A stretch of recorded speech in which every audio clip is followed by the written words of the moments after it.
కావాలనే మీ కలను నెరవేర్చుకోండి. సంప్రదించండి హెగ్డే ఫెర్టిలిటీ, హైదరాబాద్, తెలంగాణ.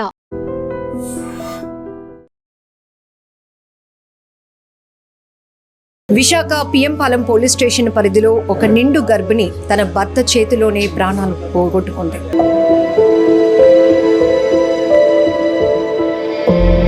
చున్నీతో ఊరేసేసి చంపేశానని చెప్పి ఒప్పుకున్నాడు. అంటే బాడీ కలర్ అంతా చేంజ్ అయిపోయింది. అండ్ ఆ అబ్బాయికి కూడా మొత్తం అన్ని స్క్రాచెస్ ఉన్నాయి, లైక్ నెయిల్ మార్క్స్ హ్యాండ్స్ మీద, దీని మీద మొత్తం ఉన్నాయి.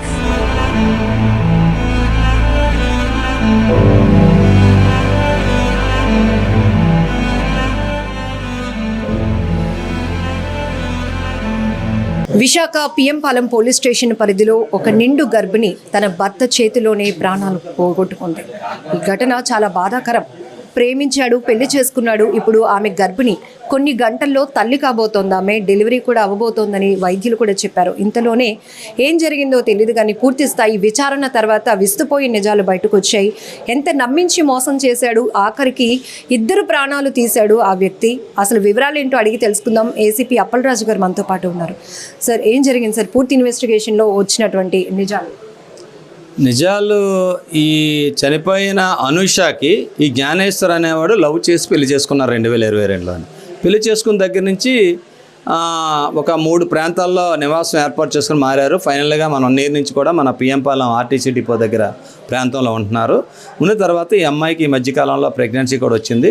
ఇప్పుడు మన చనిపోయిన అనూష వాళ్ళ సిస్టర్, వాళ్ళ ఫ్యామిలీ మెంబర్ చెప్తుంది ఏంటంటే, ఇంతకుముందు 2-3 టైమ్స్ ఆయన ఈమెను ఎలాగైనా వదిలించుకోవాలనే ఉద్దేశంతో కొన్ని ప్రయత్నాలు చేశాడు అని అంటే మేము అడిగాం, ఏ విధంగా ప్రయత్నం చేశాడంటే, క్యాన్సర్ వచ్చింది, నేను షార్ట్లో చనిపోతాను, అనవసరం నీ జీవితం పోతుంది, ఇలాంటప్పుడే మీరు వెళ్ళిపోండి, నా బతుకు నేను బతుకుతాను అని అంటే, అమ్మాయి ఎట్టి పరిస్థితుల్లో నేను చావైనా బతుకాని నీతోటే వన్స్ పెళ్లి చేసుకున్నానని చెప్పి యాక్సెప్ట్ చేయలేదంట. ఆ విషయాలు అమ్మాయి వాళ్ళ సిస్టరు వాళ్ళందరికీ చెప్పినట్టు వీళ్ళు చెప్తున్నారు. ఒకటి.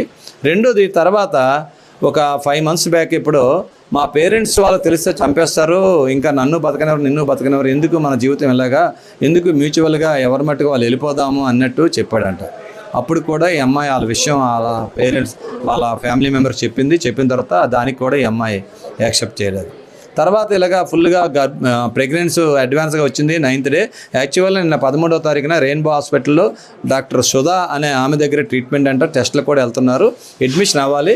కానీ నిన్న సండే అని అవ్వలేదని చెప్పి ఆ అమ్మాయి వాళ్ళు చెప్పిందంట. కానీ ఈయన ఇంటెన్షనల్గానే జాయిన్ అవ్వకుండా చేశాడు. ఎందుకంటే వన్స్ డెలివరీ అయితే తర్వాత ఈ అమ్మాయికి ఇంకా విడిచిపెట్టదు, ఇంకా వీనితోటే ఇంకా ఫుల్గా ఉంటుందని అపోహతోటి, ఆ అభిప్రాయంతో ఆయన చంపి ఉండొచ్చు అని చెప్పి వాళ్ళ సిస్టరు వాళ్ళందరూ చెప్తున్నారు. అది ఇంకా దర్యాప్తులో మాకు తేలాల్సి ఉన్నది అన్నమాట.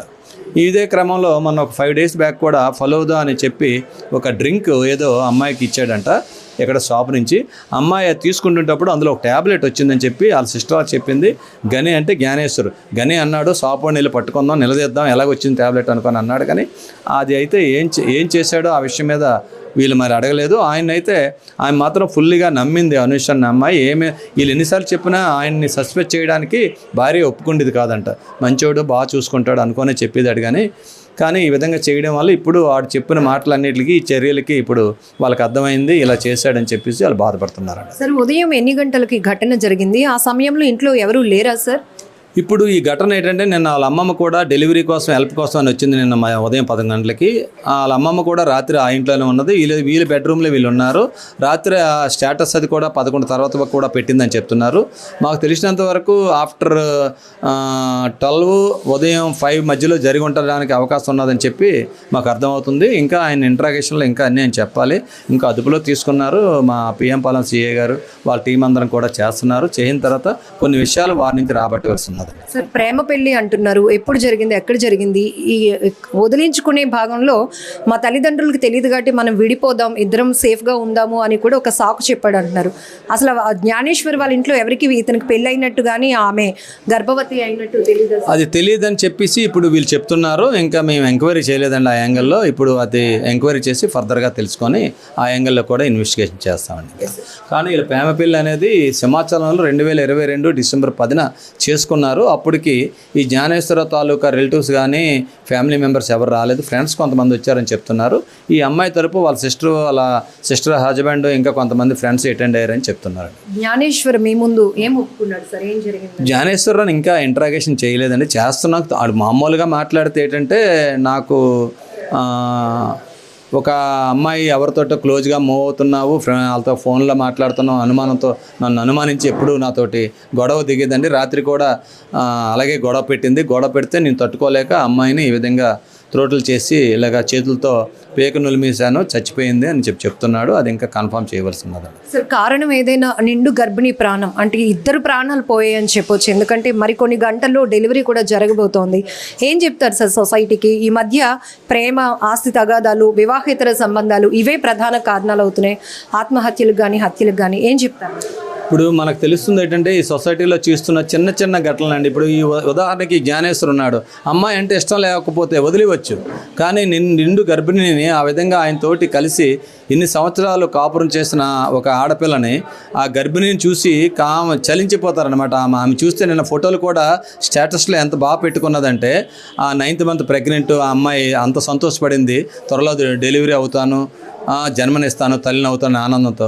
ఈ ఆనందం ఎప్పటికీ కొంత టైంలోనే వాడు ఈ విధంగా చేస్తాడని పాపం అమ్మాయికి తెలియదు. చాలా దారుణం అండి. నేను చెప్తుంది ఏంటంటే ఎవరికైనా మీ మీద ఇష్టం లేకపోయినా మనకి ఇక్కడ ఒక అమ్మాయికి గొంతు కోసాడు, అమ్మాయి లవ్ చేయలేదని, పెళ్లి చేసుకోవట్లేదని. అలాంటి ఇష్టం లేకపోతే వదిలి వచ్చి కానీ ప్రాణాలు తీసిన వరకు వెళ్ళడం అనేది చాలా ఈ సమాజంలో మిగతా వాళ్ళకి రాంగ్ మెసేజ్ వెళ్తుంటుంది. ఇది ఎవరికి కూడా మంచిది కాదు.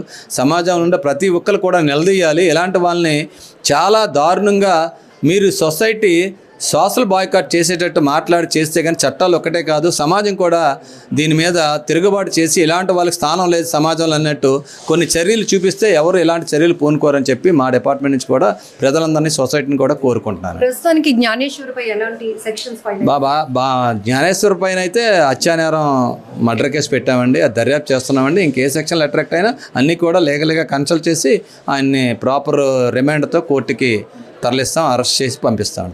పాపం అనుష తన జీవితం ఇలా అవుతుందని ఊహించుకోలేకపోయింది. ప్రేమించిన వ్యక్తి తనని ప్రాణంగా చూసుకుంటాడు, వైవాహిక జీవితం ఎంతో హ్యాపీగా లీడ్ చేయొచ్చు, అలానే కొన్ని గంటల్లో తల్లి కాబోతున్నాను అన్న ఆనందం క్షణాల్లోనే ఆ భర్త దారుణమైన క్రూరత్వమైనటువంటి చర్య వల్ల ఆవిరైపోయింది. 2 నిండు ప్రాణాలు బలి తీసుకున్నటువంటి ఆ వ్యక్తిని కఠినంగా శిక్షించాల్సిందే అంటూ ప్రజా సంఘాలు డిమాండ్ చేసిన ఇప్పటికే హత్య నేరం కింద కూడా కేసు నమోదు చేశాం. పూర్తి స్థాయి దర్యాప్తు తర్వాత అతనిపైన ఇంకా సెక్షన్స్ కూడా ఫైల్ అవుతాయని చెప్తున్నారు ఏసీపీ.